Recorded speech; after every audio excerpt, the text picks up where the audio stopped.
하나님의 말씀 교독합니다. 욥기 35장 1절에서 4절의 말씀까지입니다. 엘리후가 말을 이어 이르되 그대는 이것을 합당하게 여기느냐? 그대는 그대의 의가 하나님께로부터 왔다는 말이냐? 그대는 그것이 내게 무슨 소용이 있으며 범죄하지 않는 것이 내게 무슨 유익이 있겠느냐고 묻지만은 내가 그대와 함께 있는 그대의 친구들에게 대답하리라. 아멘. 오늘 읽었던 말씀 가운데 마지막 16절 읽도록 합시다. 욥이 헛되이 입을 열어 지식 없는 말을 많이 하는구나. 아멘. 얼마 전에 제가 욥기 설교를 마무리하면서 욥기에 나오는 이런 캐릭터,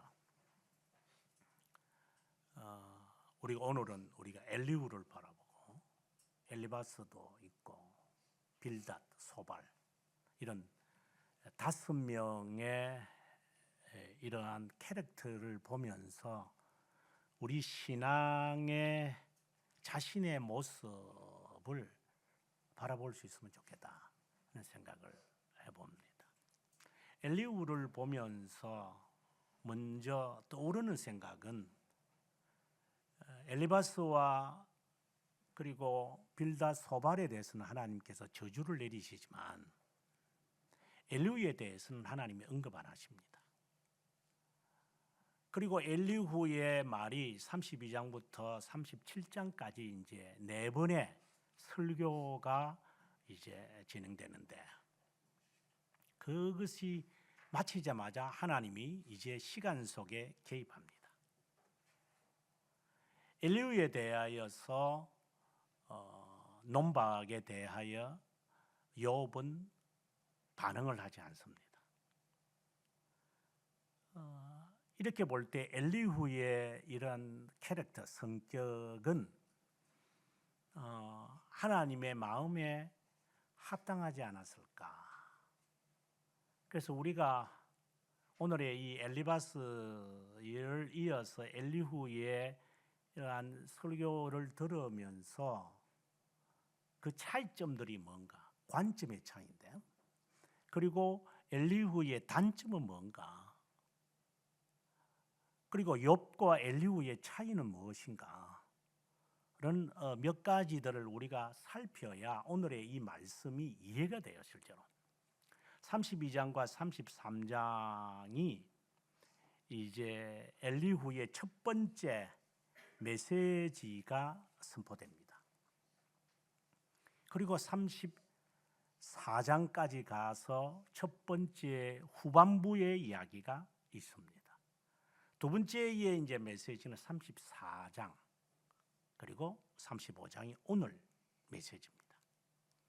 그리고 36장과 37장이 마지막 이제 그의 4번째 설교로 장식됩니다. 그 설교들이 다 다른 것은 아닙니다. 엘리후가 처음에 32장에서 시작할 때에 가만히 듣고 있다가 그것을 종합해서 그는 이제 말하는 겁니다. 저는 엘리후를 보면서 누구가 생각이 났느냐 하면은 고넬료가 생각이 났습니다.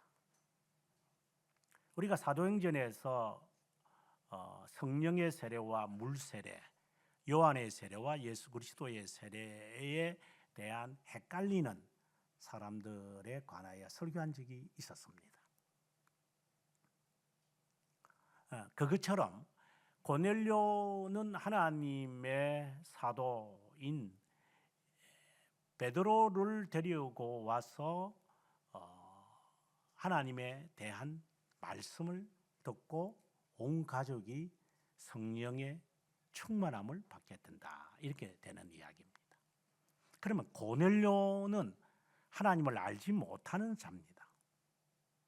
본래는 이방인이었습니다. 그런데 그는 하나님을 아는 자보다도 더 경건한 구제와 기도 생활에 힘쓴 사람입니다. 욥을 보십시오. 이방인입니다. 아브라함에게서 나온 자녀들만 하나님의 사람으로 우리는 쉽게 인식을 하지만 욥은 우스 땅에 사는 우리가 알지 못하는 하나님의 사람입니다. 근데 뭔가가 부족한 것을 느꼈습니다. 그 다음에 두 번째 측면에서 고넬료와 유사하다는 점은 그는 말씀을 들으면서 아직 해결되지 못한 것을 가지고 있지만 그래도 정통의 신앙에서 벗어나고자 하지는 않았습니다. 바로 욥이나 엘리후도 동일합니다. 그런데 하나님을 믿는다라고 하는 우리가 속칭 엘리바스와 소발과 빌닷과 같은 사람들은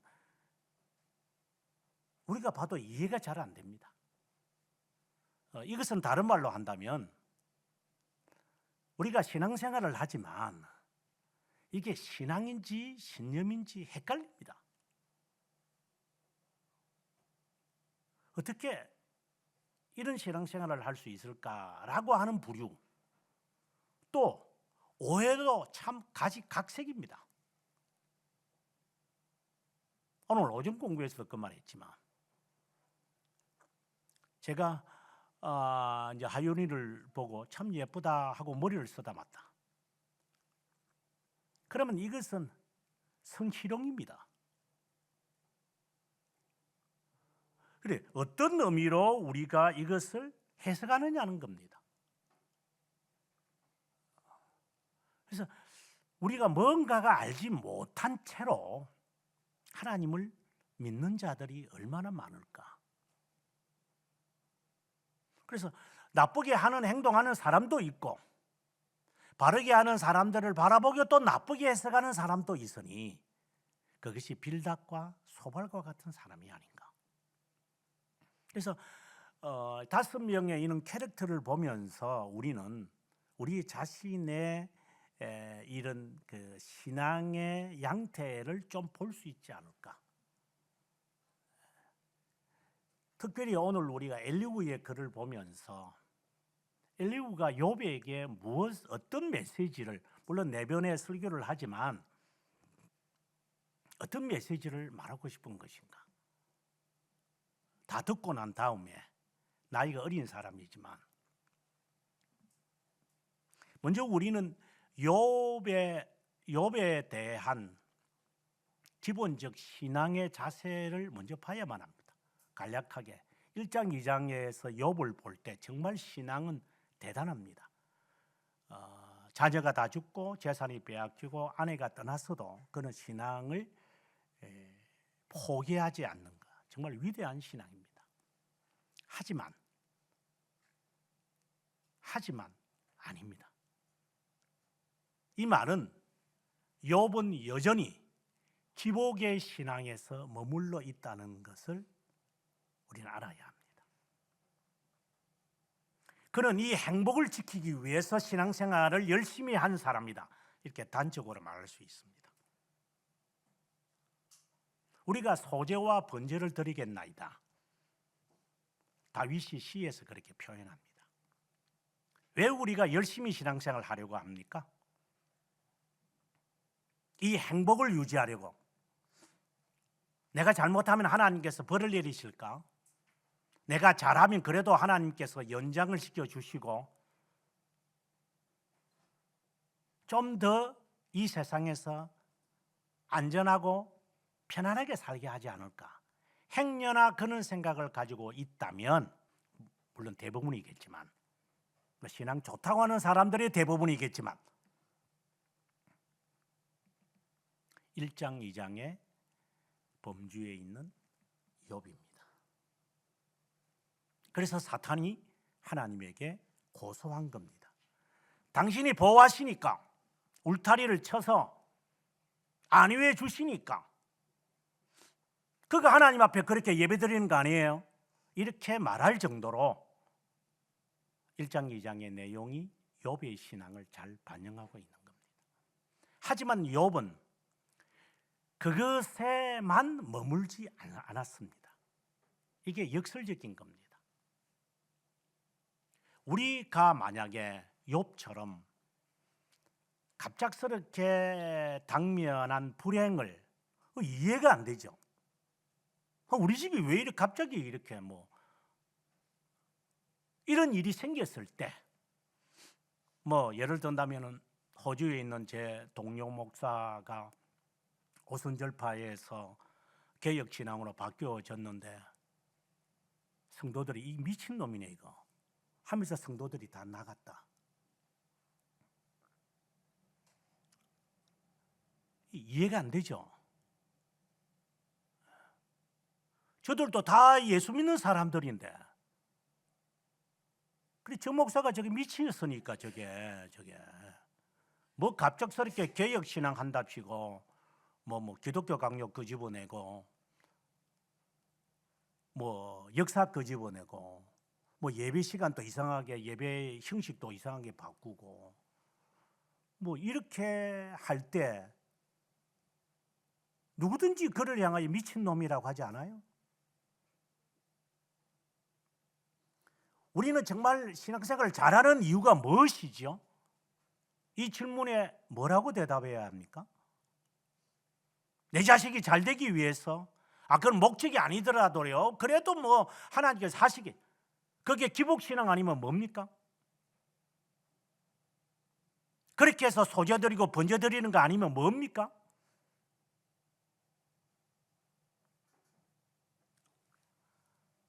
단적으로 말하면 욥은 1장 2장에서의 기복신앙을 그는 면할 수 없지만 그는 그것에 머물지 않아야 하기에 하나님은 이제 그의 내면의 세계에서의 고백을 듣게 됩니다. 그게 3장에서 오늘 우리가 읽고 37장까지 가게 되어지는 친구들과의 논쟁입니다.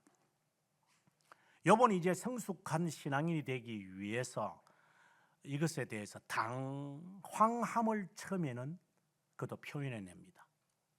불평 어린 이야기를 합니다. 하나님, 무엇이 그렇게 나에게 문제가 있어서 이런 일들이 생겼습니까? 이것이 그의 어떻게 본다면 기복신앙입니다. 우리는 그런 질문을 우리 자신에게나 하나님에게 많이 합니다. 이를 직면했을 때 하나님, 뭐가 잘못된 겁니까?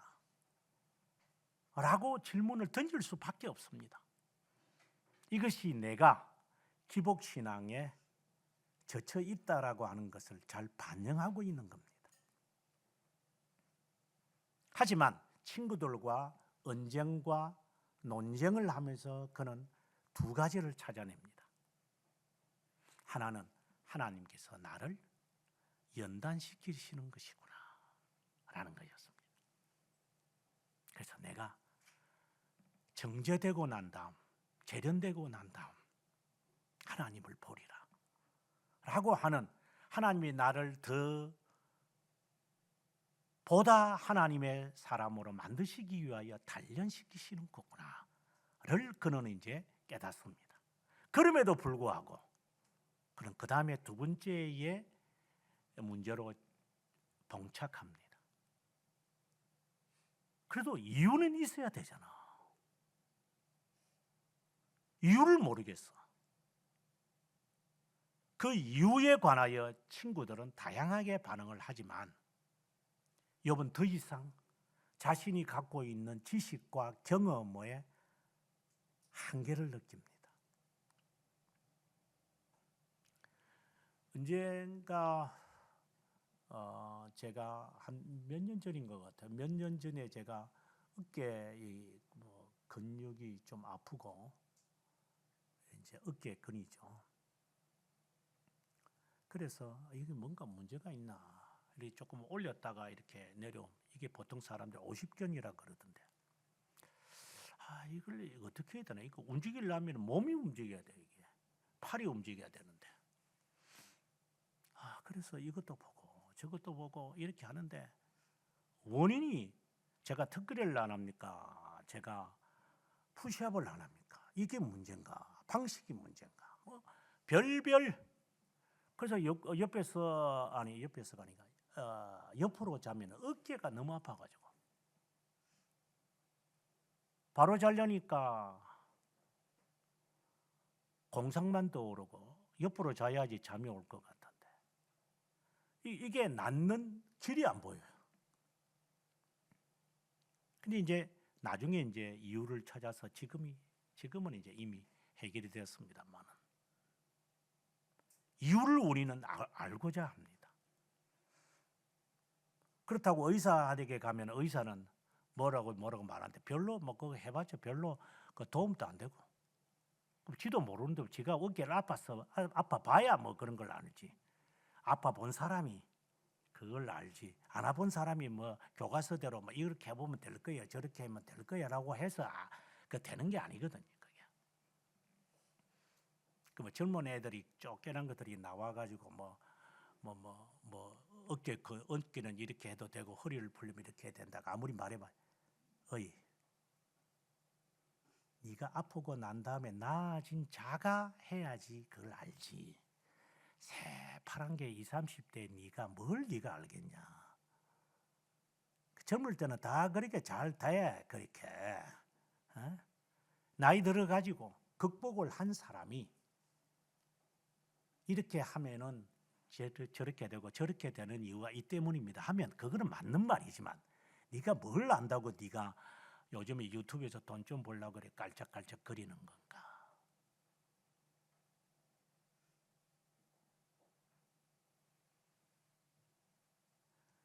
이유를 모르는 욥, 지식의 한계를 느낍니다. 자, 이 점에 관하여 이제 욥은 더 이상 진전이 안 됩니다. 뭘 있어야지 이야기를 하죠. 뭐 여러분들 그 유튜브를 좀 보다 보면 여 있는 애 하는 말이 저가 있고 저가 있는 말이 요가 있고 요 있는 말이 이놈이 하고 저놈이 하고 이러거든요. 다 비슷비슷한 거예요. 정말 제대로 확고하게 의학적으로 경험적으로 극복을 한 사람이 하는 것은 찾기가 쉽지 않습니다. 앵무새도 말을 한다는데 아무나 말은 하겠지. 지식이 없으니 더 이상 진전이 안 됩니다. 여기에서 이제 엘리후가 등장하는 겁니다. 엘리후는 네 번의 설교를 통해서 그는 두 가지를 지적하고 싶은 겁니다. 첫 번째는 너 말이 좀 너무 심하지 않냐? 네가 아무리 네가 그렇게 힘들다고 하더라도 그런 말을 네가 어렵다고 오늘 여기에 이제 2절에 그런 말인데 이것을 합당하다고 여기면 되겠냐? 그대의 의가 하나님께로부터 왔다고 네가 하는 말마다 나는 뭐 하나님에게로부터 받았다 뭐 하나님 앞에 정당하다 합당하다 이게 말이 되는 말이냐? 좀 말 좀 가려야만 안 돼? 이 말을 하는 겁니다. 이 말도 맞는 겁니다. 마치 이것은 목사가 말하는 것 같아요. 신앙이 있다라고 하는 사람들이 말을 너무 지나치게 자기 생각으로 엮어서 하는 자들이 있습니다. 차라리 모르면 괜찮아요. 모르면 배우기라도 하겠는데 이게 조금 아는 걸 가지고 우리가 흔히 목사님들이 하는 말처럼 목사들을 저울질하고 이러니 저러니 지금 엘리후가 욥에게 하는 첫 번째 교훈입니다. 쉽게 말하면 잘난 체 하지 마라. 네가 그렇게 고통스럽다는 것이 함부로 말할 수 있다라고 사람들이 측은히 여기겠지만 너 행동 나중에 돌이켜보면 후회할 거다. 이것이 그가 첫 번째로 말하고 싶어 한 강조점입니다. 우리는 이 범주에서 벗어나지 않습니다. 두 번째는 기강적인 면들이 잘 나타납니다. 하나님은 우리에게 환난을 주시는 이유는 훈련시키십니다. 너 바로 되라고 하는 거다 라는 것이 그의 일관된 이야기입니다. 이것은 욥도 그런 말을 합니다. 근데 쓰라린 고통 속에 있으니까 그래도 하나님 이유라도 말해줘야지요. 하나님. 그때 엘리후는 네가 하나님께서 대답을 한다고 네가 알아먹겠냐? 예를 들어서 티네이저 애들이 부모에게 불평을 털어놓을 때 여러분 자녀를 키워본 분들은 알죠. 설명을 한다고 알아듣던가요? 설명을 해본 분들 뭘 알아듣겠어요? 잘나고 싶고 잘 먹고 싶고 잘 입고 싶고 잘 하고 싶은 거 외에는 눈에 배이는 게 없는데 무슨 설명을 하겠어요? 알아들었던가요? 여러분 알아들었습니까? 지식이 없는데. 그래서 좋은 학원 보내면 애가 똑똑하게 될까요?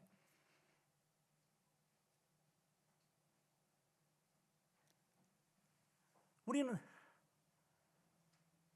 뭐 여러 복잡하고 여러 청병들이 있지만 우리는 헛수고 허황된 것을 우리는 너무나도 허탄하게 보냈습니다. 가만히 놔둬도 되는 걸 그렇게 간섭을 하고 간섭을 해야 될 것은 안 하고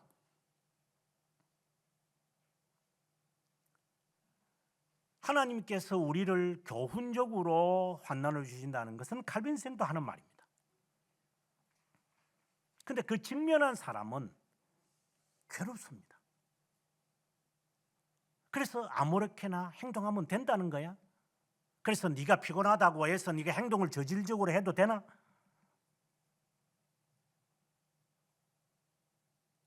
엘리후가 정말 예리하게 질문과 반박을 하고 논박을 하는 겁니다. 하나님이 교훈적이라고 하자 그러면. 근데 너는 자신이 적어도 하나님의 교훈을 받고 하나님이 내 죄 때문은 아니라 하더라도 하나님이 나에게 훈련시키기 위하여 이런 일을 한다고 말하면서도 기강을 이야기하는 엘리후와 욥의 차이가 있거든요. 너는 욥을 두고 하는 말입니다. 너는 교훈을 이야기한다고 하면서도 너 스스로를 증명되려고 하잖아. 증명받고자 하잖아. 근데 이것은 또한 두 가지로 나누어지는데 하나님이 이유는 말해주고 주지 않아도 좋습니다. 저를 증명해 주세요. 근데 그 증명이라는 것이 세상에서 증명해 달라는 것이 아니라 욥이 이제 나중에 깨닫게 되어지지만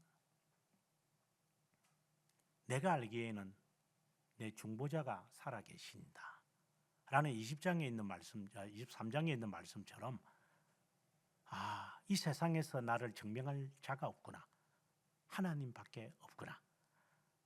이렇게 하면서 그는 이제 주목을 하나님께로 향하게 되죠. 증명을 받으려고 하는구나. 이 말이거든요. 그런데 지금 여기서 엘리후는 하나님은 너를 하나님의 사람으로 만들려고 하는 것이다 라는 것에 그치지 않고 한 단계 더 나아가서 하나님과 너와의 관계를 한번 생각해 봐라. 하나님은 창조자잖아. 너는 피조물이고 너 피조물이라는 거 너 인정 못하겠냐? 이것을 지속적으로 강조합니다. 이게 그가 말하고 싶어하는 기강적인 이야기입니다. 욥의 관점하고 좀 다르죠. 여기에서 엘리후는 더 이상 그의 말을 정복시키지 못합니다. 그의 한계죠. 저는 이 점을 보면서 최근에 여러분들에게 최근이라는 것 한 몇 년 전부터지만 성경을 해석하는 데 있어서 하나님의 관점과 인간의 관점에 대한 해석과 표현들이 성경에 있다. 그리고 이어서 제가 영혼과 시간에 대한 개념으로 성경에 대한 것이나 신앙 고백서들을 해석해 가야 한다. 이런 것으로 제가 여러분에게 자세하게 말했습니다.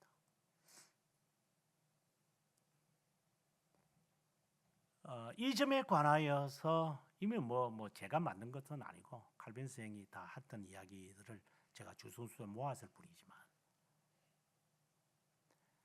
마치 그 암모니아 술을 넣어서 엉기게 만든 것인 두부처럼 하나님의 말씀이 이런 거구나. 내가 불순물이 있는 거구나. 신앙교리에 대해서 주석을 계속해서 쓰면서 요즘은 뭐 나쁘게 말하면 자기 희열에 빠졌다고 말할 수도 있겠지만, 정말 이거 귀한 유산이구나. 이걸 내가 마무리할 수는 있을까? 마무리해야 하는데. 처음에는 지식의 한계를 느꼈죠. 제가 너무 막연한 거니까. 최근에 와서 사람들이 보니까 우리나라에 이제 벨직, 보통 벨직이라니까, 벨직 해설서 쫓겨난 거 200페이지, 한 400페이지짜리 사람들이 쓰곤 했더라고요. 근데 사실상 그것을 쓰면서 저는 정말 답답했죠. 어디서 답을 찾아야 하나. 돌토레이터는 아예 없기 때문에 어디서 이것을 논리 전개를 해야 하나, 어떻게 맥을 잡아야 하나. 이제 그러한 고민 속에서 결국 방금 말한 것처럼 이게 콩에서 결국은 두부가 만들어지는구나. 이게 풀을 뜯어 먹는데도 기름이 나오네. 이게 식물에서도 기름이 나오는구나. 이게 식물이라고 해서 동물만 먹는 게 아니고, 식물을 먹는 동물을 사람이 먹어야지 동물을 먹는 동물을 먹으면 안 되는구나. 고기라고 해서 눈에 볼 때는 다 먹을 수 있는 게 아니구나. 이게 먹을 게 있고 안 먹을 게 있구나. 하나님의 이 말씀을 가려들여야 되고, 가려 해석해야 되고, 가려서 적용해야 되고, 가릴 줄 알아야 되는구나. 이건 하나님에 대한 지식이구나. 욥의 한계와 엘리후의 한계는 색깔이 다릅니다. 욥은 하나님의 지식이 바닥이 나서 기복의 신앙인데 기복의 신앙이 아닌 어떠한 면이 있어요. 그게 뭐죠? 욥도 모르는 거예요, 지금.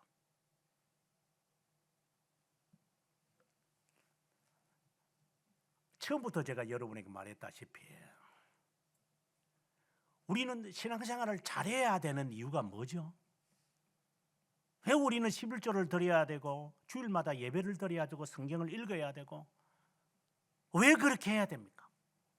기복입니까? 기복에 머무는 겁니까? 저는 제 자신에게 수없이 저는 묻곤합니다. 네가 목사이기 때문에 그렇게 하는 거냐?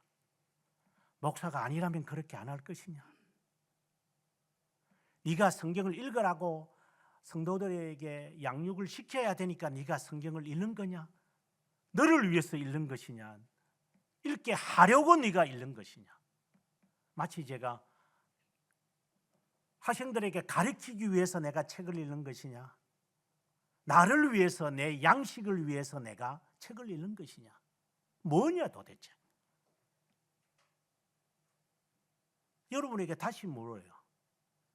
여러분은 왜 신앙생활을 바르게 하려고 하는 거예요? 목적이 뭐죠? 이유가 뭐죠?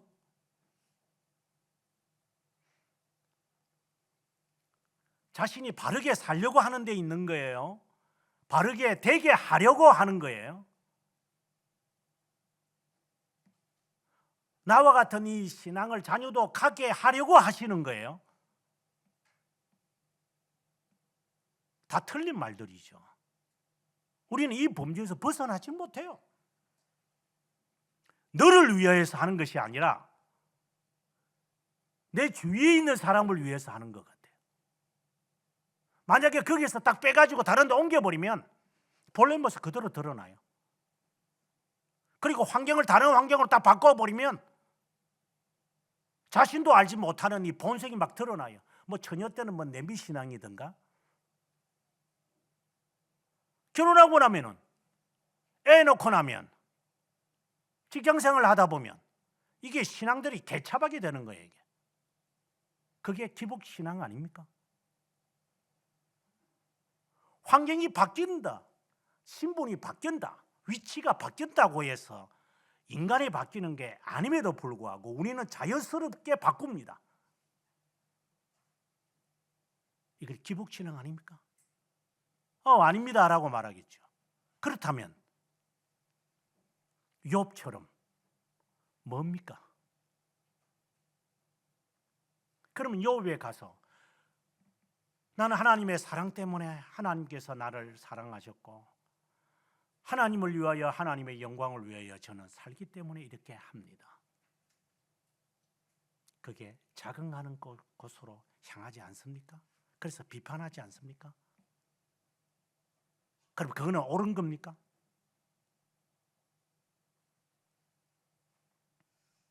욥이 이 위기에 빠지는 거죠.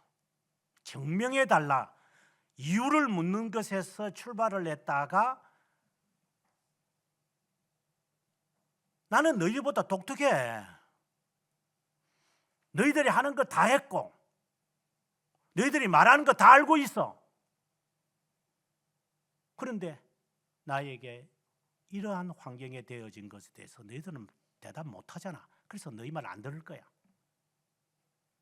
이런 식으로 일관하는 거잖아요.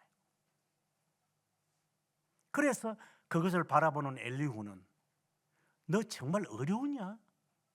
너 그렇게 잘났냐? 라고 하는 거예요. 그러면서 지적하는 게, 하나님이 만약에 너가 원하는 대답을 듣고 뭐 대답 못 하실 일이 없지만 대답을 한다고 해서 네가 알아듣겠어? 네가 이렇게 그를 꾸짖는 거죠. 너는 아직도 하나님과 너 간의 간격을 몰라. 이거는 정말 치명적이었던 겁니다. 좀 다른 것으로 화제를 돌려서 관계에 대한 이야기를 하겠습니다. 삼위일체 하나님은 관계에서 구별된 세 위격의 하나님입니다. 여러분, 그 관계라는 말을 어떤 의미로 받아들입니까?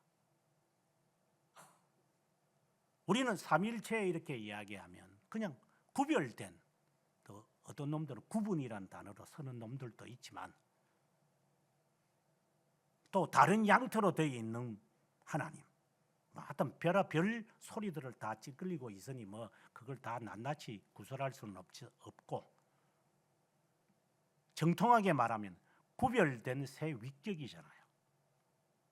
구별이라는 단어, 관계라고 하는 단어, 관계에서 구별된다. 칼빈 선생이 그렇게 말을 하는데, 이런 말은 이미 토마스 아퀴나스가 말했어요. 토마스 아퀴나스가 관계에서 구별된 세 위격이라 해요. 그럼 칼빈 선생이 말하는 관계에서 구별된 세 위격과 차이가 뭐죠?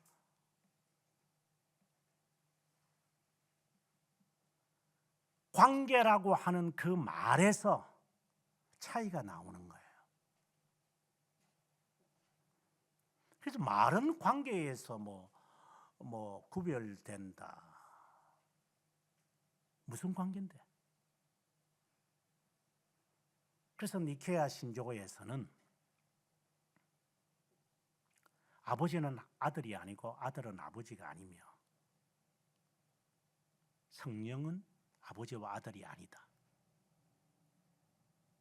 아버지는 아들이 없이 존재하지 않고 아들도 그와 같으며 성령 하나님도 아버지와 아들 없이는 존재하지 않는다. 이게 관계에 대한 설명입니다. 이해가 되십니까?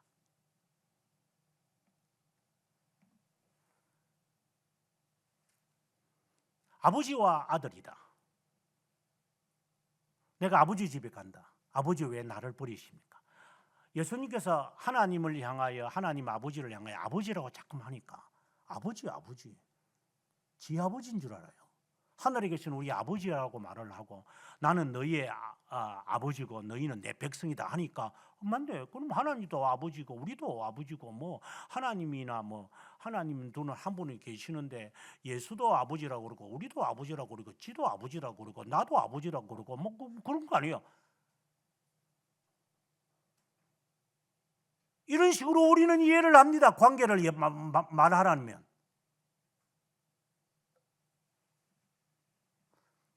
관계에서 구별된다는 말의 의미를 뭘로 받아들입니까?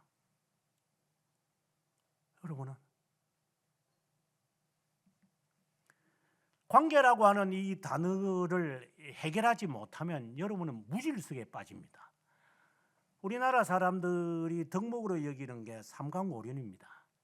그 내용은 다 관계를 말합니다. 부부는 유별해야 된다. 나이 든 사람과 어린 사람은 장유 유서가 있는 거다. 알아? 인간을 말할 때, 인간의 도리를 말할 때는 관계를 정립돼야 돼요. 언젠가 제가 화를 내면서 말했지만 내가 목사라니까 개나 떠증이나 있는 목사님들하고 내하고 비교를 해? 제가 하도 화딱지가 나서 했던 말이죠. 목사라는 단어가 하나라고 해서 이 목사, 저 목사, 요 목사 다 똑같은 줄 알아?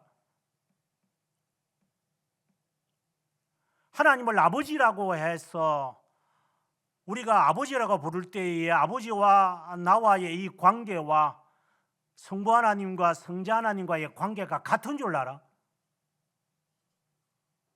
지금 엘리후가 관계에 정립을 해라.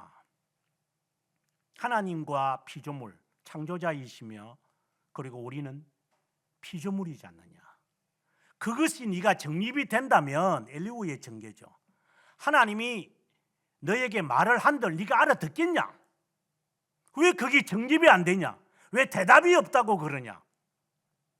그런 하나님에게 내가 증명이 되기를 원한다. 그래 사람들이 너를 이해하지 못한다고 해서 하나님이 나를 증명해 줄 거라고 그렇게 말하는 자들이 많잖아요. 그게 틀린 말은 아니잖아요. 그러나 뉘앙스가 다르잖아요. 하기 싫어서 하는 것이 있고 듣기 싫어서 하는 것이 있고 정말 듣고자 하는 자가 하는 말이 있잖아요. 다 같은 말들입니까?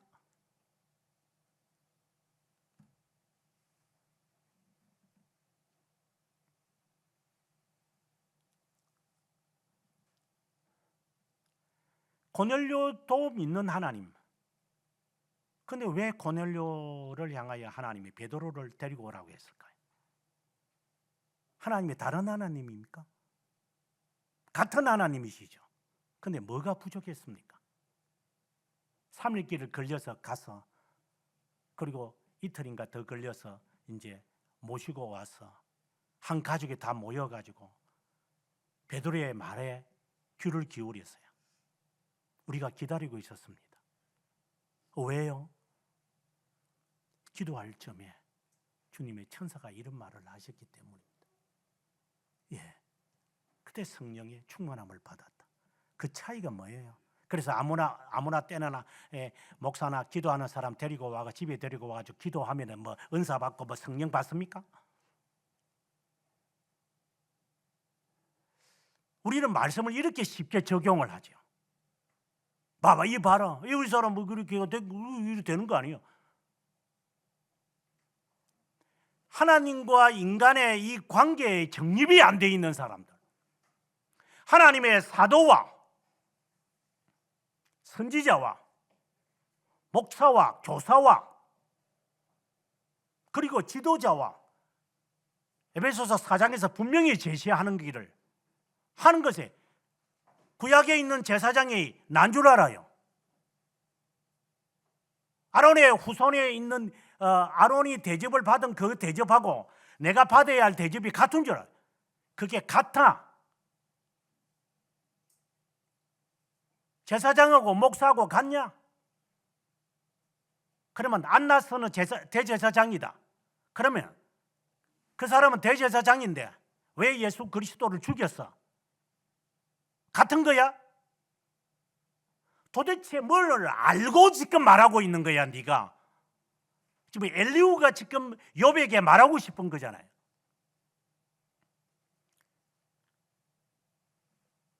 욥은 또 답답하고, 그래 내가 그런 뜻은 아닌데 말이 이렇게 툭툭 튀어나온다. 이렇게 들은 게 그거밖에 없고 아는 게 그거밖에 없고 배운 게 그거밖에 없어서 그렇게 말을 한다. 가르쳐주면 내가 고치마. 그래도 그런 자세는라도 가지고 있는 훌륭한 사람이지만 일반인들은 그걸 지적하면 고집을 피우고 안 듣고 반론을 제기하고 반박을 하면서 자기의 행동을 마음대로 하잖아요. 같은 겁니까? 하나님의 말씀을 적용할 때 조심하라고 내가 늘 그랬어요.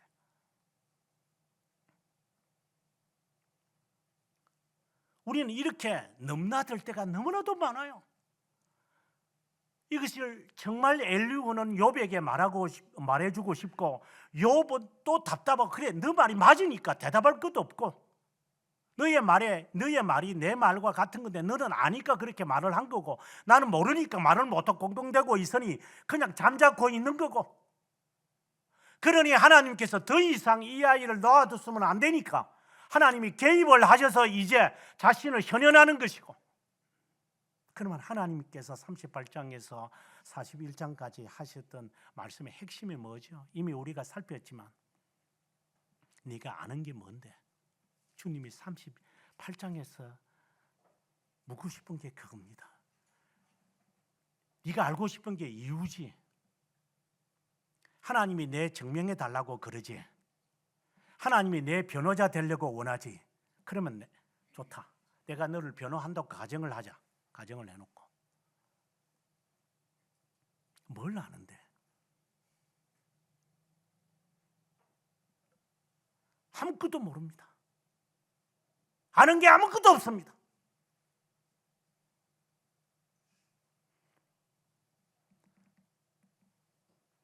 그러나 무지 가운데 있는 겁니다. 자기 스스로가 42장 7절에서 고백하는 겁니다. 무지한 말로 이치를 무너뜨리는 자 접니다. 하나님 그냥 말씀하십시오. 제가 듣겠습니다. 이 포인트는 정확하게 잡은 겁니다. 그게 뭐죠? 순종이죠. 그럼 맹신하고 순종의 차이가 뭡니까? 우리가 툭 그럽니다. 야, 너는 뭐 목사 말이라면 끽소리 못하는데 그게 맹정이지 그게 순종이냐? 하나님의 말씀을 순종해야지 뭐 목사 말을 듣냐? 그게 차이가 뭡니까? 어떤 놈이 그러는 것 같아.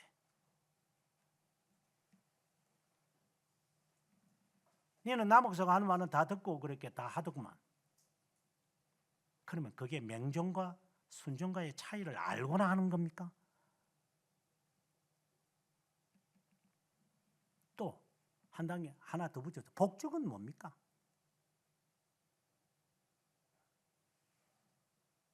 우리 뭔가를 개념을 정하고 우리가 지금 사는 겁니까?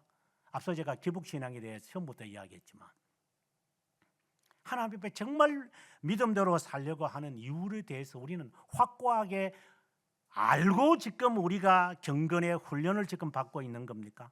아니면 네가 뭐라 하더라 나는 내 스타일이 있는데 당신이 이 말 하다 저 사람은 저 말 하는데 그래서 유튜브식으로 말할 겁니까? 그리고 또 바르게 말한다고 해서 여러분 또 따라 합니까? 또 한 단계 더 거쳐야 되잖아요. 내가 듣고 싶고 안 듣고 싶은 건 내가 알아서 또 하는 거지 나는 자유의지가 없나? 내가 왜 그 말을 다 들어야 되는데 지는 지고 나는 나지. 또 그렇게 안 합니까? 나는 내 형편 없어? 그러니까 더 기분 나쁘면은 목사는 가만 어디 거치는 게 없으니까 잘하더라도 우리는 그런 거 아니거든. 우리는 별별 생각을 다 총동원해 가지고 우리는 빠져나갑니다. 다시 돌아와서 맹신과 순종의 차이가 뭡니까? 맹종은 뭡니까? 순종은 뭡니까? 이것이 욥의 결론입니다. 하나님은 그것을 말해주고 싶은 겁니다.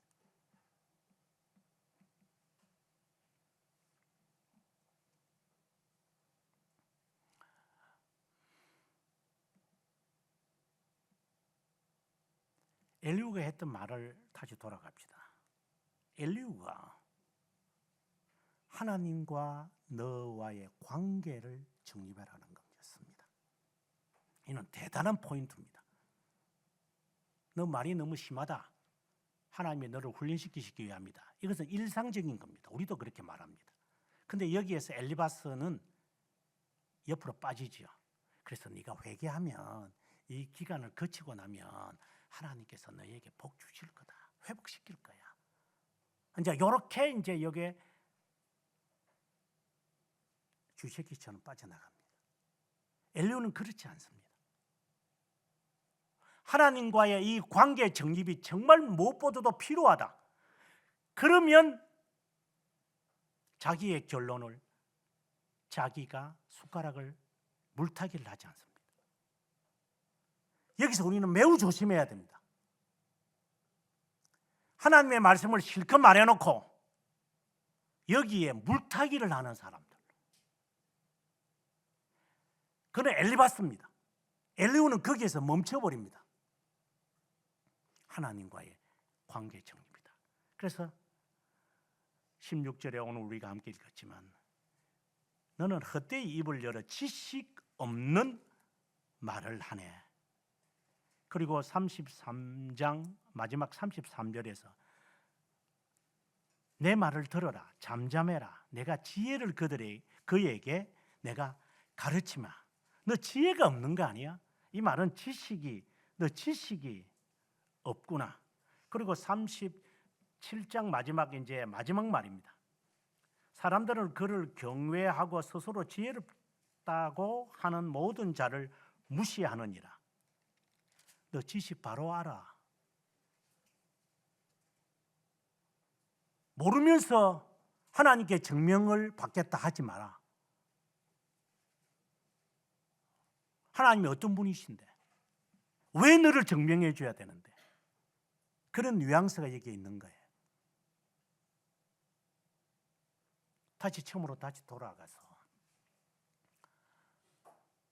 여러분 우리가 왜 신앙생활을 바르게 하려고 하는 겁니까? 구원받기 위하여. 좀 유치한 거죠. 구원을 이미 받았으면서도. 그러면 왜 예배와 경건을 그렇게 수고하고 애쓰는 겁니까?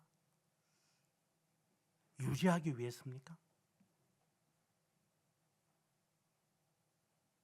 더 불행은 안 생겨야만 되니까. 그럼 뭡니까? 여러분 그 답을 알고 있습니까?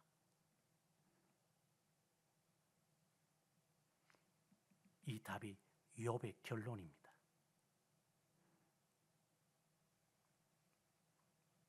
엘리후는 매우 가깝게 근접하게 욥에게 말한 겁니다.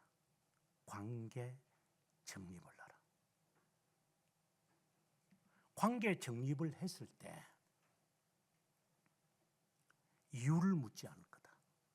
그러면 맹종이 되죠. 이유 없이 해야 되니까. 그러면 맹종이 아니에요? 순종이에요?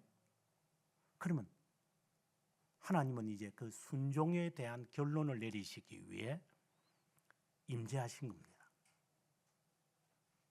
네가 알고 있는 것을 물어보고 레비아탄이라든가 라합과 같은 이러한 세상의 가장 큰 동물, 막강한 동물들 하나님이 주재한다고 했습니다. 낚시로 낚을 수 없는 하마를 하나님은 창조합니다. 왜냐? 하늘에 우리가, 제가 그런 설교 이미 했지만, 하늘에 오리온 자리가 있고 북두칠성이 있습니다. 왜 아직도 그 자리에 그대로 지키고 있죠? 지구가 도는 속도와 지구가 도는 위치가 북두칠성과 오리온 자리가, 카스피아 자리가 서로 다른데 왜 항상 위에 있죠? 그 원인은 우리가 압니까? 누가 알려줬습니까? 누가 알려줍니까? 그걸 하시는 분이 누굽니까? 지금 하나님이 욥에게 하는 이야기예요. 왜 엉클어지지 않고 북두칠성 그대로 저기에 박혀 있냐? 그래서 한 면에서 이렇게 7번 가고 나면은 거기에 왜 오리온 자리가 있어? 그거 너 알아? 구름의 모양이라도 바뀌는데 이 별자리는 그대로 있네. 수천 년이 지났는데도.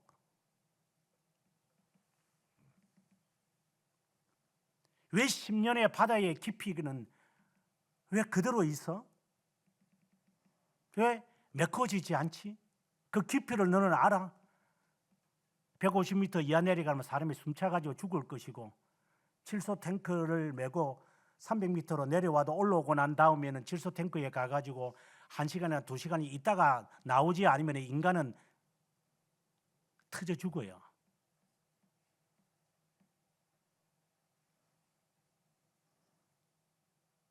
너는 그 비밀을 알고 있냐? 이 말은 우리가 지금 하나님은 하나님이십니다. 나는 인간입니다. 우리가 아주 손쉽게 하나님 이렇게 언급하니까 주머니에 있는 무슨 구슬딱지 같은 줄 아는가 봐, 이것들이.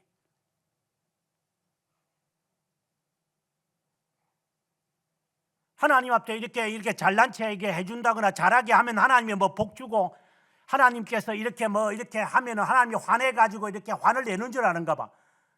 하나님이 너 같으냐? 엘리후가 정말 꾸짖고 싶은 거죠. 이것은 욥에게만이 아니고 엘바스에게도 하는 말이죠. 인간의 관점으로만 완전히 철두철미하게 훈련되어 있는 것들, 인간의 관점에서만 다 해결하려고 하는 것, 이게 욥과 욥의 세 친구의 결점이었습니다.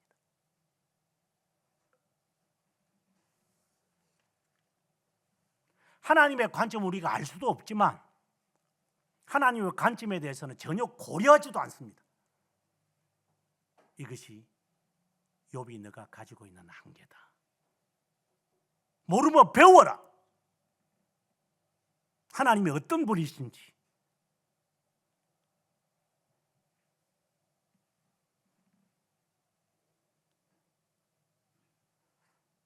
지금 창조자 하나님이시며 우리는 피조물이다. 이는 추상적 단어가 아닙니다.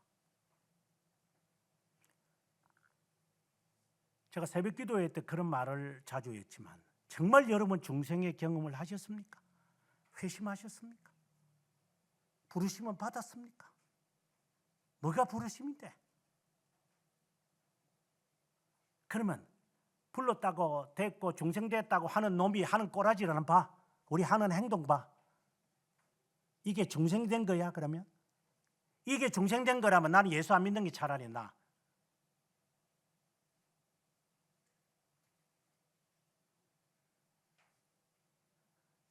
정말 중생된 사람이 어떠한 사람이라는 것은 성경이 우리들에게 자명하게 말하고 있는데, 그거는 성경의 인물이고요. 우리 실제로 그런 거 사람이 세상에 있게, 그 사람들은 사도자고 선지자고 족장이고 왕이고 이러니까 하는 거, 우리는 다 그따위 소리를 하잖아요. 그래서 이 핑계 저 핑계 대면서 우리는 우리의 자기를 방어하는 거잖아요.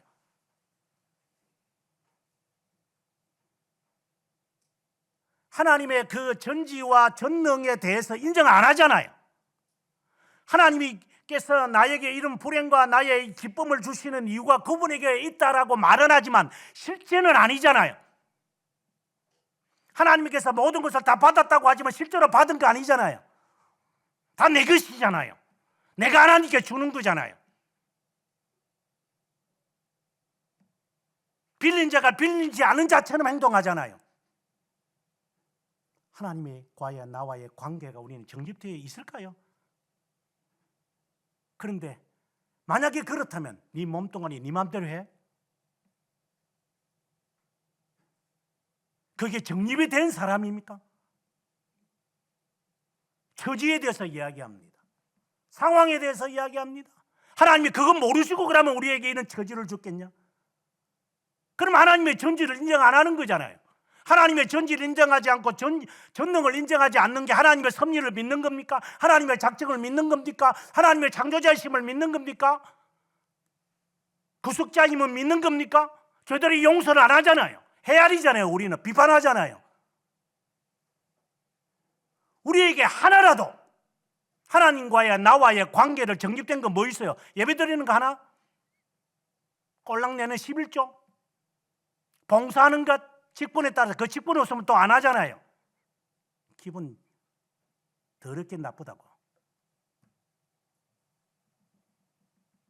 저 사람이 하지 왜 저 사람은 안 시키고 나만 시키는 거 또 그러고. 저 사람은 사지가 멀쩡하고 나는 사지가 멀쩡하지 않은데 왜 내가 해야 돼요? 왜 나만 이런 걸 해야 돼요? 우리 그렇게 하잖아요. 하나님과의 관계가 정립됐을까요?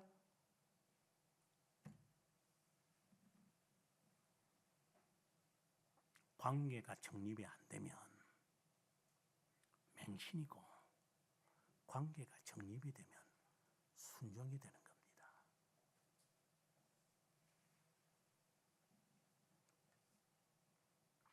맹종과 순종은 같은 겁니다. 하지만 관계가 정립이 되어 있는 사람은 순종이 나오고 관계가 정립이 안 되면 지 말하는 그대로 맹종입니다.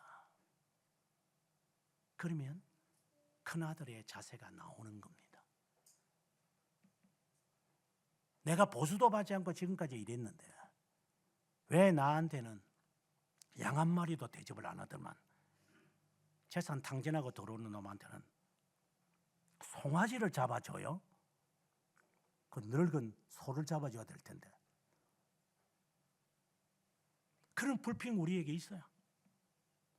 관계가 정립이 되었다면 얘야 저 아이는 죽었다가 돌아온 거잖아. 너는 내 것이 있는 게 다 너 것이잖아. 근데 왜 시기해? 이게 관계가 정립이 된 사람이 들어야 할 거잖아요. 왜 우리가 소제와 번제를 드립니까? 왜 성수주의를 하려고 그럽니까? 왜 남들보다 더 바로 믿으려고 그럽니까? 하나님과의 이 관계가 누구보다도 절실하기 때문에.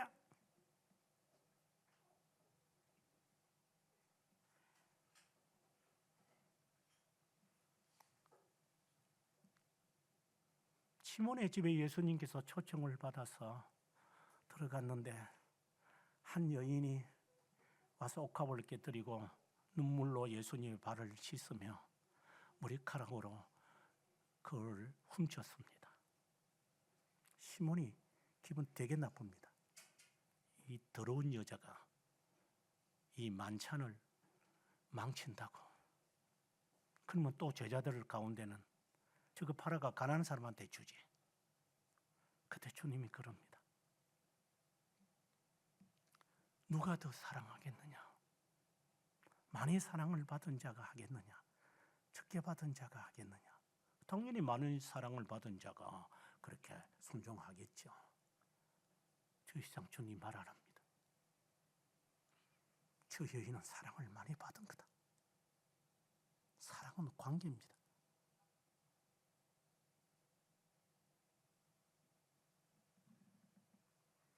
저 여인은 주님의 사랑을 합니다. 그래서 내 장사를 준비한 것이라고 말한 겁니다. 발 씻는 게 그렇게 눈꼴 싫었습니까? 그러면 머리를 씻을까요? 몸을 씻을까요? 몸 씻으면 뭘 하겠어요? 저게 돈 벌려고 저러나? 그래서 발이라도 씻으니까. 예수님께서 허리에 수건을 동료 매고 제자들이 발 씻으니까 발 씻지 말라고 그랬어요. 그 더러운 발을. 그러면 예수님이 세수시킬까요? 모든 것에 정함을 받은 자는 이 발만 씻어도 된다고. 베드로가 알아들었습니까? 다 씻어주세요. 그러면 이게 무엇을 의미하는 겁니까? 그래서 발 씻는 흉내냅니까? 어느 대학교 그러더만, 어느 신학교 총장이 나와가지고 제자들, 그래서 나중에 물어봤어. 내가 그 교수들이 다 동료들이니까 그 총장이 그래 발 씻었는데 몇 명을 시켰어요? 모르죠. 저 질문도 참 진짜 좀 도발적이지만 몰라, 뭐 한 14명을 시키던데. 나는 10,000명을 시킨 줄 알았네, 내가. 그 나머지는 제 교수들이 했다 그러더만. 씻으려면 다 시키든가. 인간은 이런 짓을 하죠. 흉내내서 그리스도를 본받는다고 그래. 가증한 놈들.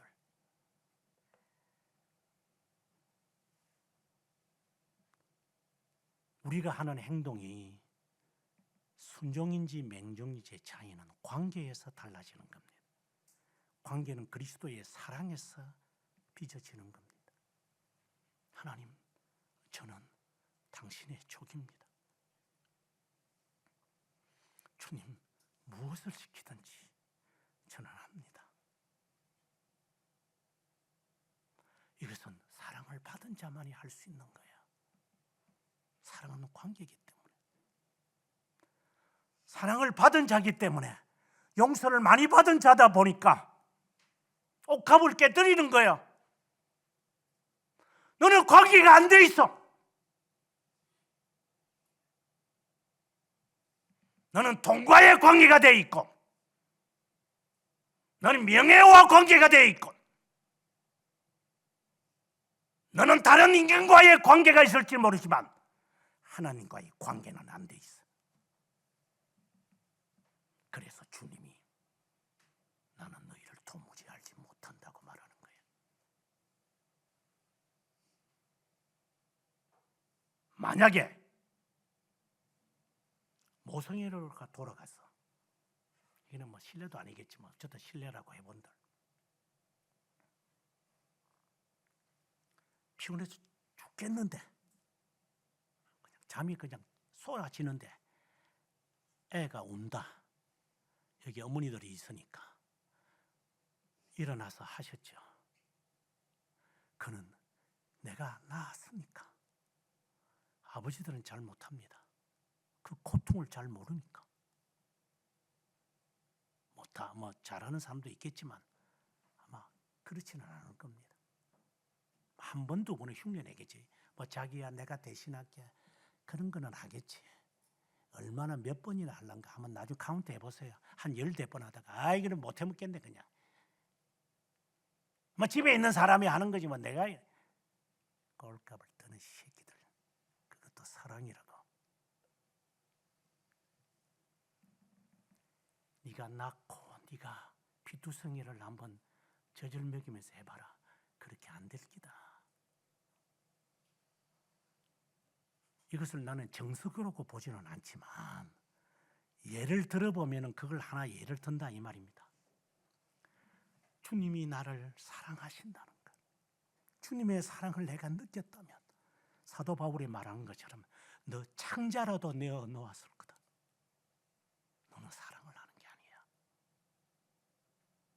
이유가 있을 거야. 잘 되려고, 유지하려고. 아니면 너 신분이 너의 위치가 널 그렇게 만들 거야. 그래서 자존감이 상했다, 자멸감이 생겼다, 좌괴감이 있다, 이러면 언제든지 예수도 팔아먹어. 환경이 바뀌어봐, 언제든지 예수도 부인해버려. 베드로처럼. 우리는 하나님과의 관계가 형성이 되어 있지 않아야, 다른 말로 하나님에 대한 지식이 없는 거예요. 너희가 나를 사랑한다면 주님에 대하여 궁금해요. 그래서 거짓말하면 이혼감이 되는 거예요. 왜 말해주지 못해? 꼭 물어야 말해? 안 물으면 말 안 해? 그는 속였다는 말이기도 하지만 액면, 실제로 들어가면 너는 나에게 진실하지 못했다는 말이겠죠. 그럼 진실하지 않은 것을 보니 네 속에 있는 걸 다 드러내어 놓고 네가 다 말하지 않고 이렇게 뭐 이건 안 해도 되고 이것도 해도 되는 것이라고 보니까 너는 사랑을 안 하는 것 같아. 예, 사랑을 안 하죠. 왜? 사랑을 못 받고 있는데 뭔 놈이 발을 다 하겠어요? 정말 믿을 수 있습니까? 말 다 해가지고 미션 다 드러내면은 저 사람이 그래요, 예, 뭐 이러면서 다 있는 미천 있는 거 다 드러낼 것 같아요? 저는 40년 살아봤지만 그렇지 못했습니다. 제가 잘못된 겁니까?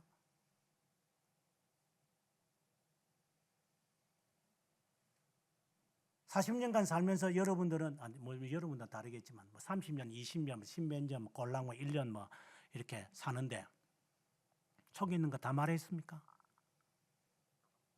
그럼 사랑 안 하는 거죠. 사랑 안 하잖아요. 근데 뭘 그 사랑을 유지하려고 하나님이 저 사람도 내 사랑하는 사람이니까 건져달라고 기도해요? 그 가증스럽지 않아요, 그거? 어떻게 그런 기도를 이렇게 부끄럼도 없이 힘도 안 바르게 이렇게 말을 해요? 하나님 앞에? 그게 기도입니까? 진실하지도 않으면서, 사랑하지도 않으면서 사랑 인지하는 거예요. 누구한테 지금 흉내내는 거예요, 하나님 앞에? 토해버린다고 주님이 그러죠. 정말 주님의 사랑을 내가 받았나? 그래서 눈물로 내가 흘리면서 훔쳐야 되겠다. 주님의 말씀을 무릎 사이에 해서 주님의 말씀을 듣는 것이 무엇보다도 내가 이것이 중요한 것을 알아요. 그래서 그 앞에 나오고 주님의 그 죽음을 내가 이대로 내가 두고 볼 수 없어. 그래서 새벽에 일어나서 그분에게 찾아가야 돼. 찾아가야 돼. 누가 돌문을 열어줄까? 그 문지기가 있겠지. 뭐 그런 걱정 저런 걱정 하면서 갈까? 그냥 가자. 그래, 사랑하기 때문에. 뭔 놈의 이유가 그래 많아. 사랑도 안 하는 것들이 사랑인지 하는 것만 배워가지고 우리는 주님을 사랑하는가요? 우리는 전부 거짓된 위장적인 것만. 지도 지를 사랑 안 하는데 뭐 누구를 사랑을 받고 누구를 사랑합니까? 여러분의 몸뚱아리는 사랑합니까? 이를 낳아준 부모는 사랑합니까?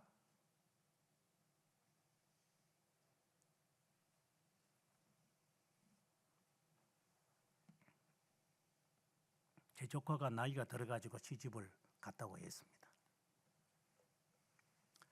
그래서 결혼하고 난 다음에 한 서너 번 만났습니다. 그러면서 제 누님이 이제 장모죠, 좀 불평하는 게 있어요. 그 딸에 대해서. 저거는 도둑놈이 돼가지고 말이야. 지가 직장생활을 하면서 44살까지 모았던 돈 그거 다 움켜쥐고 다 지 남편하고 살라고 다 가져갔어요. 제가 아버지 자동차도 아버지가 전철 타고 다니는 걸 알고 그 차까지도 가져갔어요. 에이 그냥. 그래서 제가 진료를 만나서 그랬습니다. 야, 니 도둑놈이가? 아니 도둑, 내가 고표를 그때는 말했지만 네가 도둑 고표냐? 왜요 갑자기? 너는 지금까지 네 나이가 40이 넘도록 그 어머니 집에서 살았고 밥 먹고 자동차 네 자동차도 아니고 아빠 자동차 실컷 타고 다니면서 했던 거 계산해서 다 드린 적은 있었냐? 그게 도둑 꼽혀지 인간이야.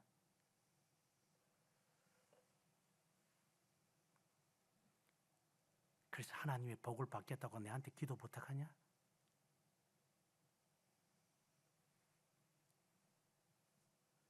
여러분, 이는 그냥 하나의 극단적인 신뢰입니다.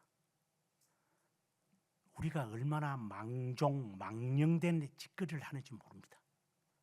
하나님의 사랑을 체험한 사람은 다릅니다. 더 이상 말하지 않습니다. 사랑은 모든 것을 참으며 모든 것을 견디며 모든 것을 이기느니라.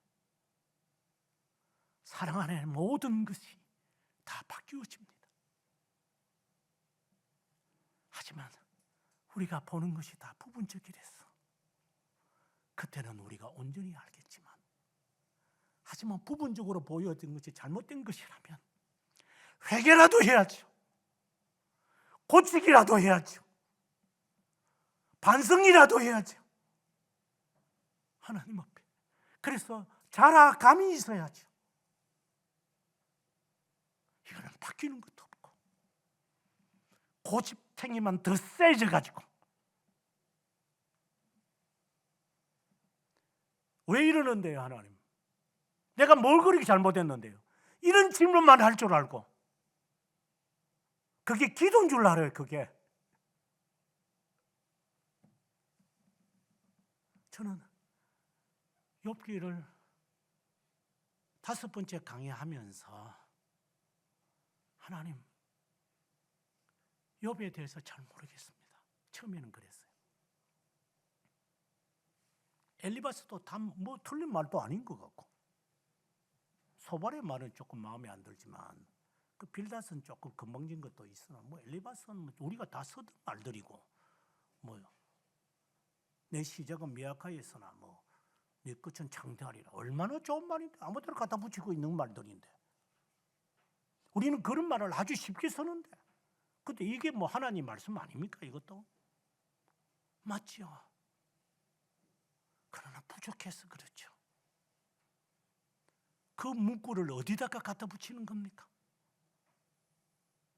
사업 잘 되는데 갖다 붙이는 겁니까? 이래서 문제가 되는 거 아니에요?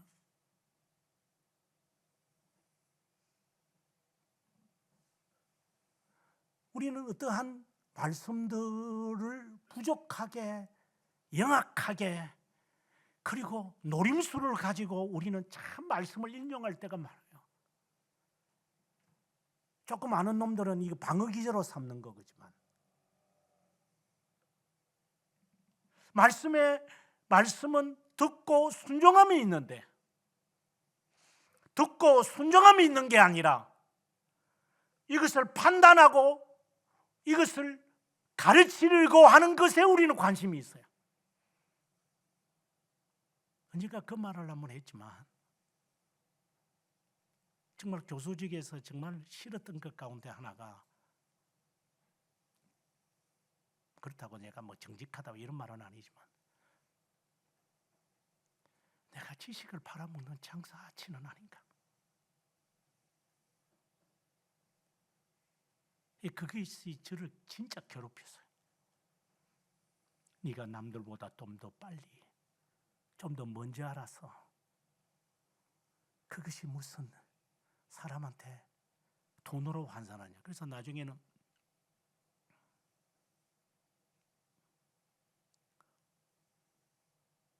어떤 때는 이만큼 주고 어떤 때는 저만큼 주면 아이 저런 데 가겠나, 이런 데 가야지, 뭐 이런 마음도 생기고. 그래서 우리 교수들 간에 했던 말들이, 무자립 교회에 가서 설교를 우리가 해야 되지 않을까, 원한다면. 근데 그들은 사례를 못 줄 거니까 감히 교수에게 전화를 못 하니까 우리가 여기에서는 자유해야만 한다. 이런 어느 선배 교수가 하는 말을 듣고 예, 맞습니다. 근데 인간인지라 그렇지 않네요. 이것과 싸워야 되는구나. 이거는 싸움의 문제지. 이것은 기준과 가치의 문제가 아니구나. 이거는 저의 문제였다면 저는 여러분에게 화두를 던집니다. 여러분은 욥처럼 진실하게 주신 자도 하나님이시요 가져가시는 분도 하나님이다. 정말 좋은 고백입니다. 정말입니까? 그것이 진실했다면, 온전했다면 왜 불평을 합니까? 왜 이유를 알려고 합니까? 그럼 무엇이 부족했죠? 관계 정립이.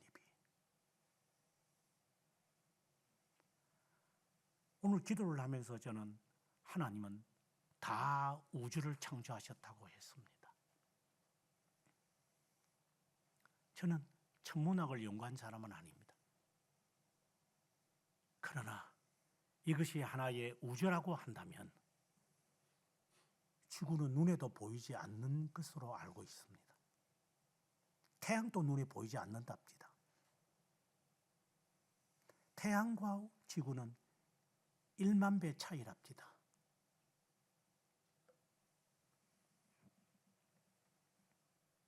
아니, 크기가 1만 배가 아니라 지름이. 그럼 크기는 더하죠. 우리는 태양 앞에서도 은하계 앞에서도 이런 은하계가 다 우주니까 여러 개가 있다고 학자들이 말합니다. 무궁무진한. 오늘 우린 찬송을 불렀습니다. 13장은 하늘나라 주신 하나님, 창조하신 하나님 찬송했습니다. 무슨 의미로 창조했습니까? 찬송 불렀습니까? 정말 창조자 하나님 앞에 예배를 드리겠다라고 하는 마음으로 우리가 왔을까요?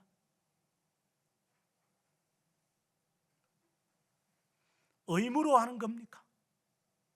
마지못해 하는 겁니까? 아침에 출근을 위해서 제가 언젠가 그런 말을 많이 했지. 출근을 위해서 오늘 쉬어야 되겠대요. 이 호랑 말코들 같은 것들이.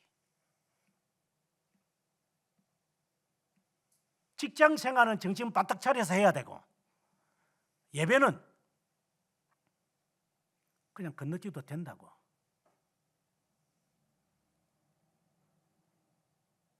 더 이상 무슨 말을 하겠어? 그런 자에게. 너는 내가 들어올 때 발 씻을 물도 주지 않지 않았느냐? 너는 나를 초청했다고 만족해야지. 너는 나에게 발 씻을 물을 주지 않았어. 그 말은 초청을 받은 자가 있어도 선택을 받은 자는 없을 거야. 우리는 이 부류에 들어가면 안 됩니다. 하나님의 사랑이 정말 받았다고 받으려고 하십니까? 뭐 받을 자격이 있는지 모르지만 우리 받을 자격이 없는 거니까. 하나님이 너를 왜 내 인생에 개입하셔서 이렇게 망가지게 하셨습니까? 하나님이 더 망가질 수 있는 게 있습니까? 무슨 관계들을 다 제가 단절하고 절단해야 됩니까? 더 이상 세상에 가장 천륜이라고 하는 부모 자식 간의 관계도 끊었다면 더 이상 무엇을 더 끊어야 됩니까? 이게 죽는 것과 같지 않습니까? 어떤 이들은 그 관계 유지하려고 그렇게 특세, 박세도 있다더만 그렇게 하는데 하나님, 저는 다 단절됐네요. 참 불행한 인간인 것 같습니다. 또 사람들이 불행하다고 말합니다. 또 그래 지는 잘났다고 말합니다. 이게 욥의 처한 상황이지 않습니까? 우리는 그걸 또 그렇게 당연하게 여깁니다. 저 분명히 좀 뭔가를 죄를 범하는가 봐 저게. 그러니까 저런 질병과 저런 어려움을 당했게 우리 그렇게 판단을 아주 손쉽게 합니다. 그렇게 안 하는 사람을 찾아본 적이 있습니까? 이게 어떻게 하나님의 사랑에 점령된 자입니까? 주님께서 너가 헤아리면 너도 헤아림을 받을 거라 그렇게 말을 해도 우리는 그렇게 너무나도 손쉽게 합니다. 관계는 형성되어 있을까요?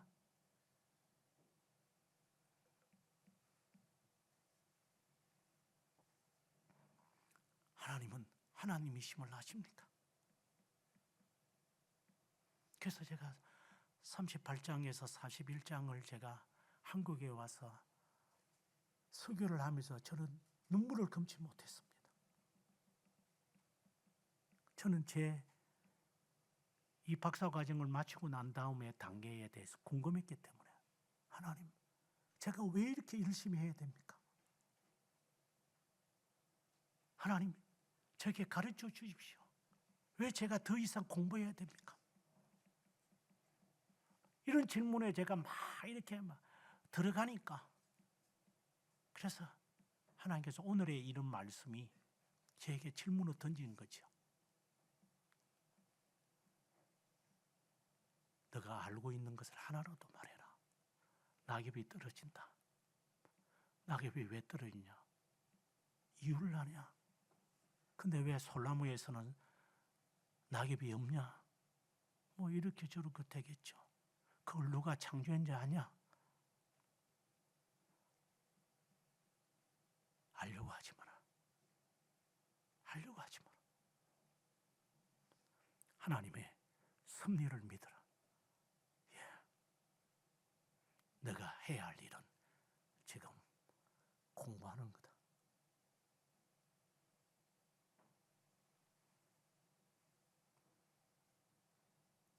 정말 싫었거든요.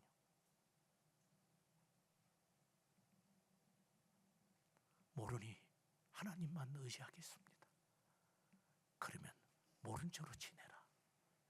순종해라. 그 순종이 너에게는 공부야. 도발적으로, 나쁜 말로 말하면 독을 품고 제가 공부하겠습니다.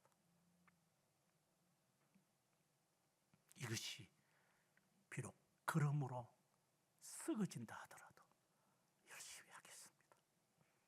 잠을 줄여라. 몸을 사려라. 고파도 참아야 하고 몰라도 참아야 하고 힘들어도 참아야 한다. 하나님의 명령에만 복종해라. 관계가 정립된 이것과 맹신과 같은 겁니까? 하나님의 사랑을 아는 것과 모르는 맹종과 같은 겁니까? 여러분은